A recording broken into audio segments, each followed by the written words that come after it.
अगर भगवदीय कृपा के द्वारा हमें यह सुलभ हो रहा है, प्राप्त हो रहा है, तो श्री ठाकुर जी की विशेष कृपा का प्रसाद है।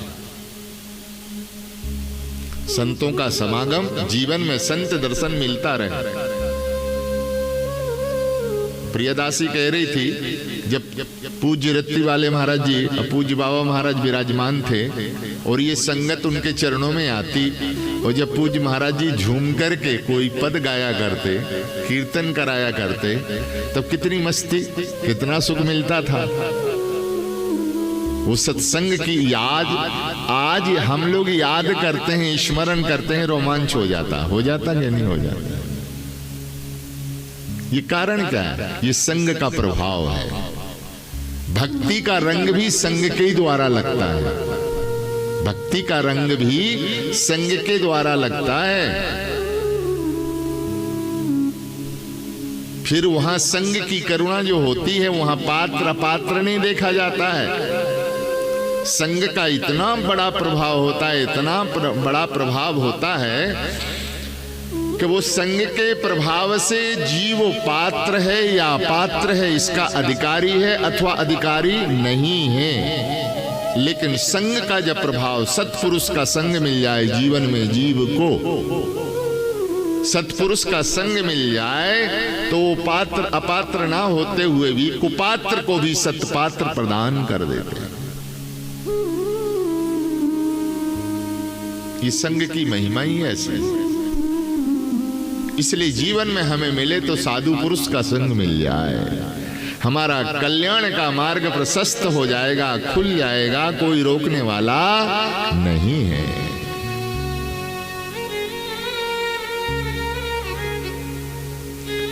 एक प्रमाण नहीं, हमारे शास्त्रों में अनेक अनेक प्रमाण हैं इसके। यदि पात्र और कुपात्र देखा जाता तो बात नहीं बनती, लेकिन यहां पात्र नहीं देखा जाता, कुपात्र नहीं देखा जाता, क्योंकि वो महापुरुष की जो करुणा कृपा जीव को प्राप्त होती है, बस उसका ही सीधा प्रभाव होता है। जैसे कोई शक्ति प्रकाश करे तो माध्यम कौन होगा? अब भगवदीय शक्ति हमें प्राप्त होगी तो भगवान की कृपा ही मानी जाएगी। वो जो कराना चाहें सो करा लेवे। अब वहां पात्र कुपात्र नहीं देखा जाएगा। तो महापुरुष के संग में वो प्रभाव है। जीव अल्पज्ञ होते हुए भी सर्वज्ञ हो जाता है, महान हो जाता है सत्संग के प्रभाव से। इसलिए संग की विशेष कृपा, विशेष महिमा है हमारे शास्त्रों में। एक छोटा सा प्रमाण, जघाई और मधाई जैसे महापापी, नाम सुना होगा सबने। जघाई मधाई का चरित्र भी आता है, कहना नहीं है लेकिन उदाहरण दे रहे हैं। जघाई मधाई जैसे महापातकी जीव जो संतों को देख करके गाली दिया करते, आलोचना करते, निंदा और स्तुति करते, उनको अच्छा नहीं लगता। कोई कथा कीर्तन करने वाला, कराने वाला हो तो चिढ़ते थे। ऐसा जिनका जीवन था। चार चार वेश्याओं की संगति करने वाले, मदपान करने वाले, सदा नशे में धूत बने रहते, ऐसा जिनका जितना बिगड़ा हुआ जीवन, लेकिन ये संग का प्रभाव देखें।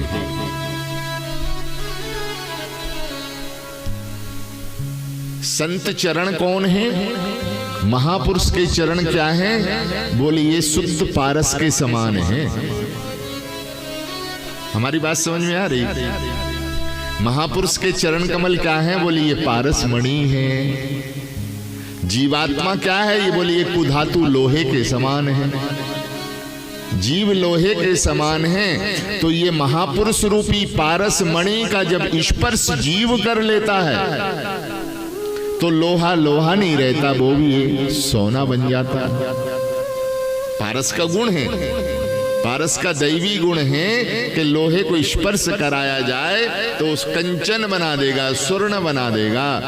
ऐसे महापुरुष जो महापुरुष होते हैं, पूर्वाचार्य गुरुजन होते हैं, संत चरण होते हैं, वो पारस मणि के समान हैं, जीव को धातु के समान हैं। और जीव रूपी लोहा जब महापुरुष रूपी पारस का स्पर्श कर लेता है तो वो कुधातु नहीं होता है, वो शुद्ध आत्मा, अम्लात्मा विमलात्मा होकर के शुद्ध मन से भगवान की पराभक्ति में लग जाता है।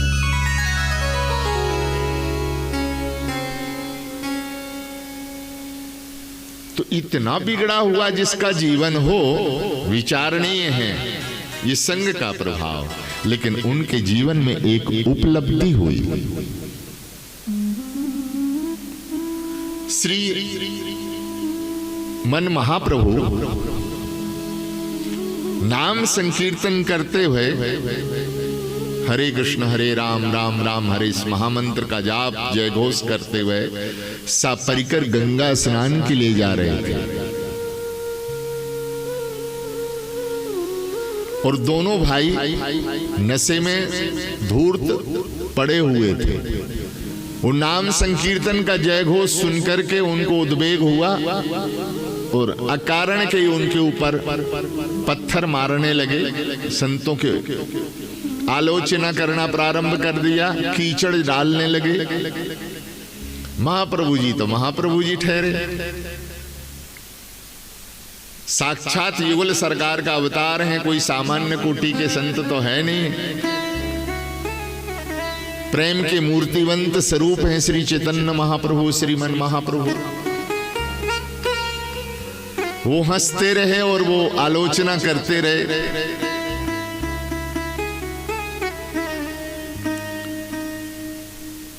गंगा स्नान करने के बाद महाप्रभु जी के मन में आया कि अरे भाई, मैंने बड़े बड़े जीवों को तो ठाकुर जी के चरणों से लिपटा दिया, लेकिन ये जघाई और मधाई जैसे जीवों को यदि मैंने अंगीकार नहीं किया तो फिर मेरी भक्ति को धिक्कार है।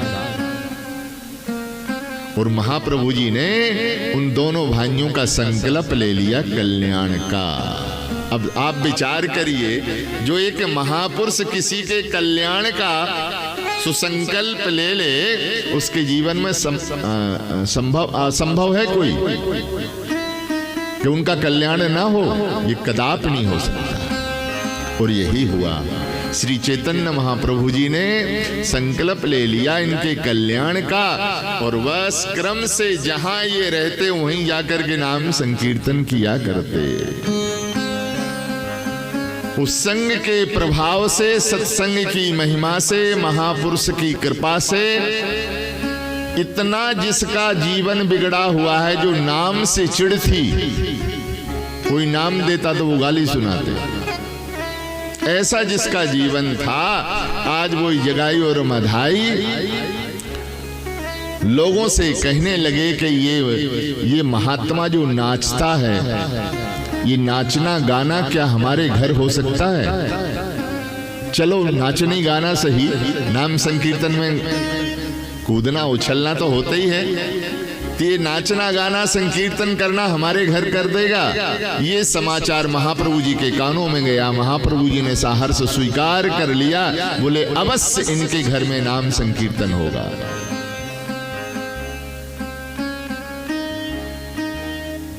और उस दिन की रात्रि में, और वो दोनों, बस भगवत कृपा ये थी कि उस दिन उन्होंने कोई नशा पत्ती नहीं की, और उनके घर में नाचना और कूदना, श्री महाप्रभु जी नाम संकीर्तन प्रारंभ किया। और जैसे ही राधा भाव भाविता होकर के जहां दोनों भाई पड़े हुए थे, बैठे हुए थे, उनको कोई उसका कुछ भी नहीं समझ में आ रहा था, लेकिन जब महाप्रभु जी राधा भाव भाविता होकर के नाम संकीर्तन करते उछलते हुए गए और दोनों भाइयों को उठाया और अपने हृदय से लगा लिया। वो महापुरुष के स्पर्श में इतना जादू था कि रोम रोम से उनके राधा नाम प्रकट होने लगा।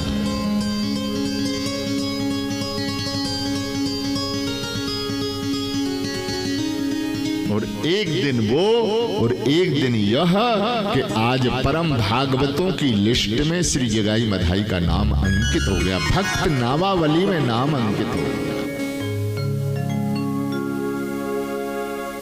ये क्या है? ये संग की महिमा है। इसलिए दुर्लभ वस्तु है संत समागम हरि कथा, जग में दुर्लभ दो, ये दो वस्तुएं हैं संतों का समागम, इनका मंगल स्वरूप मंगलमय दर्शन मिल जाए जीव को तो जीवन में अमंगल नहीं रह सकता, सदा मंगल का कल्याण का मार्ग हमारा प्रशस्त हो जाता है, खुल जाता है।